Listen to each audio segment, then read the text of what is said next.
Hey, beautiful goddess.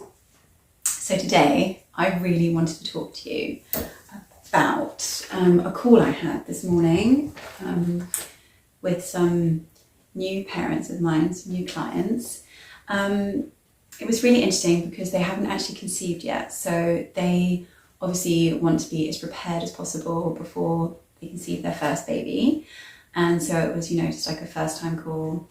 And I think it's amazing. So the upside is I think it's wonderful that they're almost trying, to do prevention of trauma rather than cure it afterwards. Because most of my clients, they actually tend to be women that have had their first babies and had quite a traumatic experience in the hospital setting or maybe even at home, but they had a traumatic experience, and then on their second baby, they are willing to try a different way, or they're desperate to try a different way, and that's how they find me. So it's really refreshing that this couple decided to not go through that experience and to just try and get straight to having a nice experience, right?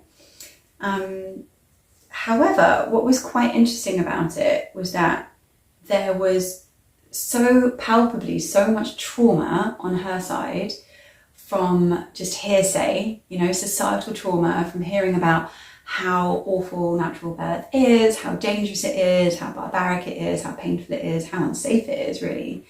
That throughout the call, and we were really just touching on quite gentle topics, she was crying quite a lot throughout it, and you could just feel she was so anxious. So I just wanted to share a little bit about that with you today.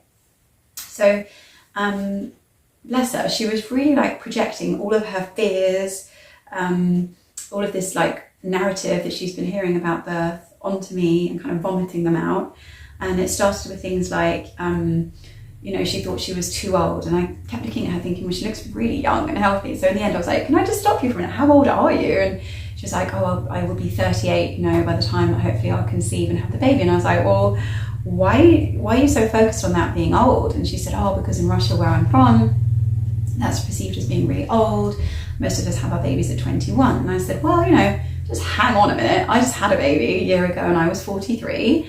And, we can have babies from ages usually 14 to 52.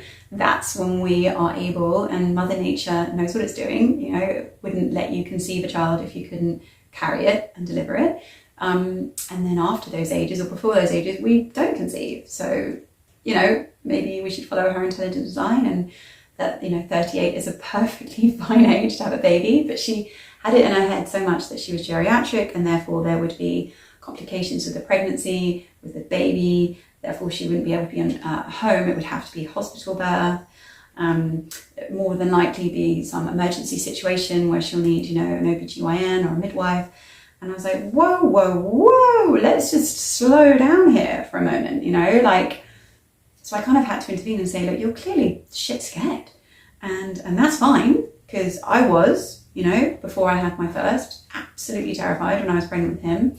So I totally get where you're coming from, but you need to just stop that narrative in your head, just calm down and listen to me when I tell you that you are a healthy woman. There is nothing wrong with you. Your body has a beautiful, intelligent design. It more than likely will be able to conceive, carry, and birth this baby. And your age has fuck all to do with it. It's going to be your mindset predominantly and the way you're held through the process. And how healthy you are. I mean, there can be a 20-year-old, just because she's 20 doesn't mean she's healthy. She could be morbidly obese and smoking and have all kinds of comorbidities. Just because she's 20 doesn't mean that pregnancy or birth is going to go smoothly, right? So there's lots of different factors. But I could tell, because it was a Zoom call, that this woman is in good health. She's in good shape. So I was like, just stop that narrative. And also, there was a part of me that was like, you come to me as the person that you want to be your guide, so maybe listen to me, because she was kind of projecting all on, saying, yeah, but what you're saying is quite unusual. That's not what my midwife is saying. And she has all these medical concerns already. And I was like, you're not even pregnant, and she's got all these concerns for you. So I was like, immediately for me, that's an all body no. This lady, she needs to get back in her box, because I am part of a birth keeper movement, you know, keeping it as it should be, naturally, safely, beautifully. I've walked the walk, walked the talk, all of that kind of thing 6 times personally. I haven't just studied it in theory. I haven't just had one natural birth, you know, as a fluke. It's been very deliberate. It's been very prepared, like mentally, to get me to the point where I could give birth, open and release the baby. You know, I've had years of experience firsthand, and I've witnessed it with all the different mothers that I support over the years as well. So I couldn't give a toss, excuse my language, about how qualified your midwife is and all the different things she knows that could go wrong, or your OBGYN. How many like disastrous births they've been privy to or they've been part of, and how many complications they've seen. Because frankly, for all we know, they could have caused most of them from small things like just saying things in the wrong tone or looking at you in the wrong way, or, you know, their body language. We're very sensitive when we're giving birth. We pick up on all of that. So all it takes is a midwife or a GYN to sort of tut in the wrong place to be like, whisper to their colleague to set you off on the wrong path. Or it could be really invasive things they're doing with you, like, you know, checking how effaced or dilated you are or whatever, monitoring you, those kind of things set you off. So who knows what they've done to contribute to the complicated things that they've seen in the birth space. But I don't care about that. For me, if I'm going to have a midwife or an OBGYN present, I'm interested in hearing about how many natural physiological births have you attended? How hands-off are you? How respectful are you of the mother's actual sovereignty and her body being left alone? And how aware are you that for her oxytocin levels to be at the highest, she needs to be a total mammal, alone, unperturbed by anything that you may be bringing into the party? So that's what I'm looking for, because our bodies are wise. You know, they should be reading the signals of our bodies quietly in the background on how we're breathing, on how we're moving, on the noises that we're making, without interfering or injecting their own protocols, their own checks, their own advice, their own concerns and fears onto you, because that will just for sure fuck it all up. And you know, this brings me to say the next bit, which I think is quite paramount in what I've just said. The most sacred and important part to ensure an uncomplicated and blissful birth is protecting the birth space, okay? And the birth space is 2 things. The environment is number 1. So is it dark? Is it quiet?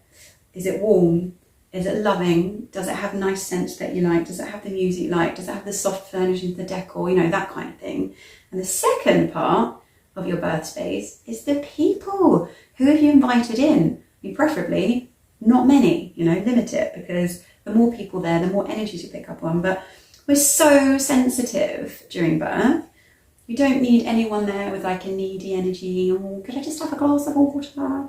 Or someone that's concerned, oh dear, you know, this has been going a long time. Or someone who's really bossy, like, I need to do a check every half an hour. That kind of thing will totally set the birth off in the wrong direction. So that's why we personally have opted 4 times to decline the midwives when they said, oh, we can come to your birth. We're like, no thanks. Because we know that they're coming with their own concerns and their own protocols.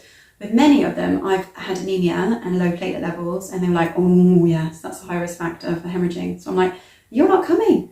You're not coming till after the baby's been born and the placenta's been born. Then we may welcome you into the birth space to just kind of do the little checks. But then again, you know, with a few of them, we haven't even done that now, because we're like, what's the point? The baby's fine. But the last thing you need is concerned voices and looks being exchanged, or you being touched, let alone prodded and poked. People need to be hands off and not bring you into your cognitive mind where you'll now need to think or worry. You need to just be total mammalian, chilled out. You don't need anyone going, oh, you're only this dilated or this effaced and the baby's in a funny position. Oh, I can't hear the baby's heartbeat. Let me feel that. And, oh, could you just do this, dear? Or could you do that? No, get away from me. it will drive you insane, and it will also mean that you close right up. You won't be able to release and dilate or anything. So we ended the call with them saying, could we have a follow-up call, which I definitely think they would benefit from. But they were just saying, so, what could we do to relax during the birth? Do you think if we just take a bit of CBD oil, that will help her kind of stay more out of the mind? And I'm like, no. I mean, that's a very foolish and kind of naive thing to think. Like, the mind is obviously very hungry for information, which it should be. It should be very inquisitive, and it needs information, it needs knowledge to be able to relax, because knowledge is power. And when your mind is given the right food and the right seeds for it to grow into something beautiful, then it will feel calm. The mind doesn't need all these concerns and worries though. So what I do on my course, and what I've done with myself, obviously, when I had my babies, is I educate myself, I arm myself with this knowledge. There is no fear that I haven't had. There's no complication I haven't heard of. So my course addresses all of those things so that your mind can finally feel relaxed and calm. So if there is a situation, what red flags to look out for, what really is a concern, what isn't, etc., etc. Because we need to know all that stuff, because frankly, it has been a lifetime of fear porn indoctrinating us with the belief that birth is scary and dangerous, correct? So therefore, you need time for your mind to unlearn that and to have a whole neurological pathway set that it can be the most natural, blissful, easy process if you follow the right protocols and the right advice. But you're also aware of everything. So yeah, I would not advise going into it naively and unprepared. That always ends in disaster. I've had quite a few friends, that are pregnant with me at the same time, and I was like, so how are you feeling about the big day? What prep have you done? And they're like, well, nothing. I'm just going to see how it goes on the day. I feel fine about it. And I'm like, oh, that's not going to end well. And invariably it hasn't. You cannot go into it thinking you're not going to do any preparation. It's like going into a marathon without ever having done any training, not having the right trainers, not having the right gear, going with no water. How is that really going to work well for you? It's not, like you've got to go in armed with knowledge so that your body can just do its thing and your mind won't sabotage it. So I'm sorry that this video has been a bit all over the place, but I hope it's been helpful. I hope it's made you realise that you really do need to prepare yourself, and not in a way to scaremonger you, but just don't be naive. Like, you have to be unfuckable with on the day. There are going to be people going up to that day and throughout the actual birth itself that are going to try to unstabilize you in your belief that your body can do this. So you really need to believe it and know it before that big day arrives. So I really hope that you take heed and arm yourself with knowledge. If it's not my course, it's totally fine, but please don't go into it totally naive. And with that, I wish you a beautiful day.